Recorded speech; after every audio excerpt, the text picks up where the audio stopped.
Depuis quelque temps, les gros titres se succèdent, la Chine gagne la guerre commerciale. Des médias influents, comme The Economist ou le Center for American Progress, pourtant peu favorables à Pékin, admettent aujourd'hui ce que beaucoup redoutaient. Les États-Unis, eux, s'inquiètent d'un autre front, celui d'un conflit direct avec la Chine. Et un constat revient de plus en plus souvent dans les analyses stratégiques. Washington serait sur le point de perdre une guerre contre Pékin. Les guerres modernes ne se gagnent plus au courage ou au nombre de soldats, mais à la puissance industrielle et à la maîtrise technologique. C'est là que la Chine, discrètement, a pris une longueur d'avance.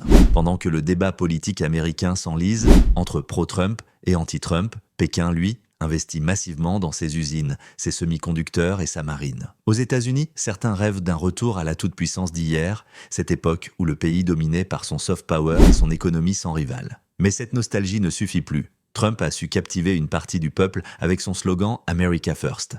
Mais la réalité économique lui échappe. L'empire américain s'essouffle. Tous les empires finissent par décliner. Rome, Londres, Paris et aujourd'hui Washington. La vraie question n'est plus si, mais quand. Et à bien y regarder, tout montre que le déclin, c'est maintenant. Vietnam, Afghanistan et maintenant l'Ukraine. 3 guerres perdues, 3 symboles d'une puissance qui n'impose plus sa volonté. Sur le plan économique, le dollar n'a plus le monopole d'autrefois. La domination américaine s'effrite, lentement mais sûrement. Depuis 30 ans, les grandes entreprises américaines, européennes et japonaises ont investi des centaines de milliards en Chine. Elles ne veulent pas tourner la page, la main-d'œuvre reste moins chère et le marché chinois est immense. Personne ne veut abandonner un tel Eldorado industriel. Pendant que la Chine avance, les États-Unis deviennent un marché saturé, au coût de production trop élevé. Le centre du capitalisme s'est déplacé, comme autrefois quand l'industrie américaine a quitté la Nouvelle-Angleterre pour le Midwest avant de devenir le tristement célèbre Rust Belt. Aujourd'hui, ce mouvement continue, vers l'Asie, l'Inde, le Brésil ou le Mexique. L'ère du Made in America est bel et bien révolue. L'histoire économique des États-Unis montre un schéma constant. Le capital se déplace toujours là où le profit est le plus fort. D'abord, la prospérité s'est concentrée en Nouvelle-Angleterre. Puis elle a migré vers les États du centre avant de se dissoudre dans la Rust Belt, symbole du déclin industriel. Aujourd'hui, cette logique ne s'arrête pas aux frontières. Elle pousse les capitaux vers la Chine, l'Inde, le Brésil ou encore le Mexique. C'est la nature même du capitalisme. Il ne connaît ni patrie, ni loyauté, seulement la rentabilité. Pendant que l'Occident s'interroge sur son avenir, l'Asie redessine les équilibres mondiaux. La Chine n'est plus l'usine du monde, elle devient le laboratoire du capitalisme global. Ses infrastructures, sa planification et son influence financière attirent désormais ce que les États-Unis détenaient autrefois, le cœur de la croissance mondiale. Le monde s'est déplacé sans que l'Occident ne s'en aperçoive. Les dirigeants américains le savent, mais hésitent à l'admettre. Leur modèle économique repose encore sur la dette, la consommation et le dollar, piliers d'un empire fragilisé. Pourtant, l'influence du billet vert s'effrite. De plus en plus de pays commercent désormais dans leur propre devise, contournant le système SWIFT et le contrôle de Washington. Ce basculement, discret mais profond, signe la fin de l'hégémonie monétaire américaine. L'autre faiblesse des États-Unis réside dans leurs alliances. En Europe, les fractures se multiplient entre partenaires. Les conflits récents, de l'Ukraine à Gaza, révèlent une diplomatie occidentale épuisée, souvent réactive plutôt que stratégique. L'Occident agit désormais dans l'urgence, pendant que la Chine planifie à long terme. Le XXe siècle sera celui des équilibres mouvants. Ni Washington, ni Pékin, ni Moscou ne domineront seuls. Les blocs économiques se recomposent, les alliances se redéfinissent. Et dans ce nouveau jeu, l'Amérique ne dicte plus les règles. Elle doit désormais s'y adapter. Ce que révèlent à ces titres de presse, c'est une transformation historique, la fin de la suprématie occidentale et la naissance d'un monde véritablement multipolaire. Chaque empire finit par être rattrapé par sa propre histoire. Les États-Unis ont façonné le monde moderne. La Chine, elle, façonne désormais le monde à venir. Le basculement est en marche, lent, irréversible, presque silencieux. Mais il est déjà visible dans les chiffres, les marchés et les alliances. Ce n'est pas la fin du monde occidental, mais la fin de son monopole. Plutôt que d'admettre cette réalité sociale, les élites politiques préfèrent un autre récit. Nous perdons face à la Chine.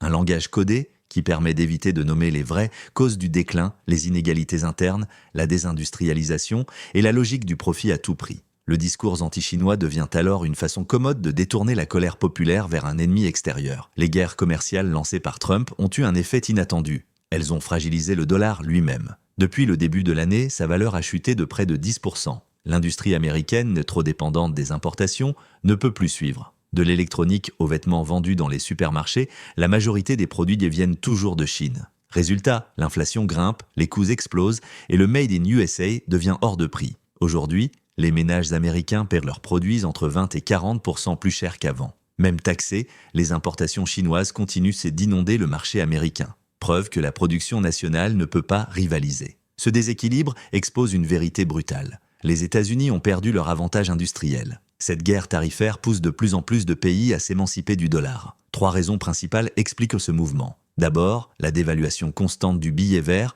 nourrie par des déficits colossaux. Ensuite, la dollarisation punitive, utilisée comme arme politique, notamment contre la Russie.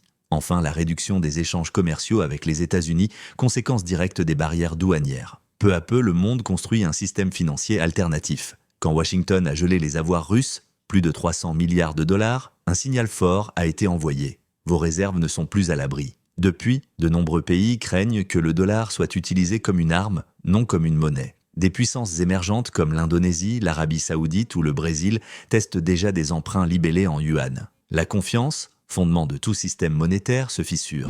Plus la guerre tarifaire se prolonge, plus la demande mondiale de dollars diminue. Les pays diversifient leurs réserves, empruntent dans d'autres devises, commercent en monnaie locale. Et pendant ce temps, la Réserve fédérale américaine prépare de nouvelles baisses de taux, augmentant la masse de dollars en circulation. Offre en hausse, demande en baisse, la loi du marché est implacable. Plus la guerre tarifaire se prolonge, plus la demande mondiale de dollars diminue. Les pays diversifient leurs réserves, empruntent dans d'autres devises, commercent en monnaie locale. Et pendant ce temps, la Réserve fédérale américaine prépare de nouvelles baisses de taux, augmentant la masse de dollars en circulation. Offre en hausse, demande en baisse, la loi du marché est implacable. Face à cette perte d'influence, Washington mise sur les sanctions. Russie, Chine, Inde, chaque partenaire devient une cible potentielle. Mais comme l'a reconnu un diplomate russe, ces mesures touchent de davantage les stations-service américaines que l'économie de Moscou. Les sanctions ne font plus peur, elles fatiguent. L'embargo sur le pétrole russe n'a pas fonctionné sous Biden, et il ne fonctionne pas mieux sous Trump. Les circuits parallèles, les flottes fantômes et les sociétés écrans permettent toujours à Moscou d'exporter. Chaque sanction pousse simplement les producteurs à inventer de nouveaux chemins. L'économie mondiale s'adapte parfois plus vite que la politique américaine. Derrière les discours sur l'Ukraine et la Russie se cache un enjeu bien plus stratégique. Les terres rares. Ces ressources indispensables aux technologies modernes, batteries, puces, intelligence artificielle, se trouvent en grande partie sous les sols de l'Est européen. L'affrontement géopolitique masque en réalité une lutte pour le contrôle des ressources du futur. La prochaine grande confrontation ne se jouera pas sur un champ de bataille, mais dans les laboratoires.